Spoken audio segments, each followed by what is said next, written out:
So there's our color image. That's our first color image. So like before, we're going to go to Image and Duplicate, which creates a duplication of the color image, and just say OK to that. This gives us a duplication of that image. You can see it there in the top. And I'm going to then eliminate the color from that. Simplest, quickest, easiest way to do that. Image, mode, grayscale. It comes up with this discard color information, and you're going to go to discard here. And you'll see now that that just turns black and white. So we've got two files there. We're going to create a third file by making a duplication of this grayscale here.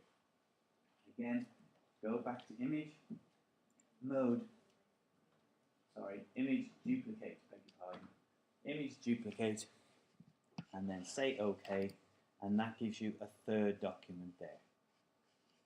Okay, now this third document we're going to add color to. If we go back here to image mode, it's still in grayscale. You can see that the grayscale is still ticked.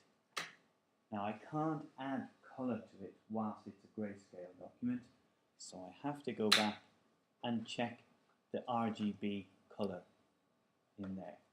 So that's image mode RGB color. Now the image doesn't change because it won't know how much color and what sort of color to add into it. This is up to you. You can add the color in how you like. But you'll see now in here that this has changed. If I just flick through the original, back to the original, there it is. That's the full color. And you can see there the color palettes are in color. If I go to black and white here, notice the color palettes are in grayscale. And then I go to the third one here, which is an RGB, and you can see it up there, RGB. This one says grayscale, grey, and that one says RGB again there. And you can see my final RGB has color. And I can now apply a color over the top of that. I'm just going to show you a very quick and simple way of applying a nice color over the top of that, which gives you some kind of coloration over the top of it. I'm just going to add a second layer on the top here. I'm going to go to my gradient tool there, and just simply it comes up with this multi-gradient at the top, and I'm simply going to drag that across from one end to the other.